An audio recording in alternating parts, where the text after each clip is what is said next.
দেশ ও দেশের বাইরে থেকে আপনারা যারা ভিডিওতে দেখছেন সকলকে জানাই আসসালামু আলাইকুম। আশা করি আপনারা ভালো আছেন।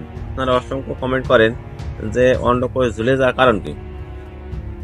অন্ডকোষ মূলত আপনার যে দুটো টেস্টিস থাকে, অর্থাৎ দুটো অন্ডকোষ থাকে, এটা আমাদের শরীরের বাহিরের অংশ।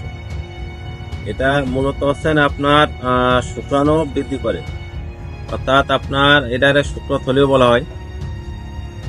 এটা তাপমাত্রা সাধারণত আমাদের শরীরের তাপমাত্রা থেকে 3 থেকে 5 ডিগ্রি পরিমাণ কম থাকে, কারণ আপনার শরীরের যে তাপমাত্রা থাকে সেই তাপমাত্রা যদি টেস্টিস বা অন্ডকোষ থাকে, সেক্ষেত্রে শুক্রাণু উৎপাদন হইতে আপনার বাধাগ্রস্ত পায়, বীজ উৎপাদন হইতে বাধাগ্রস্ত পায়, যার কারণে আপনার এটা আল্লাহ তাআলা বাহিরে রাখছে। এটা দেখবেন আপনার শরীরে যখন 98 ডিগ্রি তাপমাত্রা থাকে স্বাভাবিকভাবে, তখন দেখবেন যে অন্ডকোষটা একটু জ্বলে আছে। আবার যদি দেখেন যে আপনার 98 ডিগ্রির কমে গেছে, শরীরে শীত অনুভব হচ্ছে, সেক্ষেত্রে দেখবেন এটা কুচকে আবার উপর দিকে উঠে গেছে।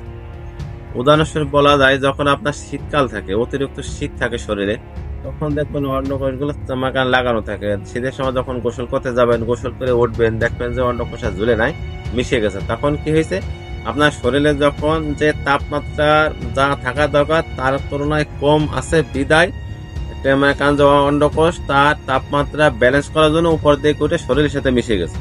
আবার যখন দেখবেন যে আপনার শরীর 98 ডিগ্রি তাপমাত্রা আসছে, তখন আমার সে নিচের দিকে নেমে যাবে। এতে আসলে আতঙ্কিত হওয়ার কিছু নাই, ভয় পাওয়ার কিছু নাই। আশা করি উত্তরটি পেয়েছি।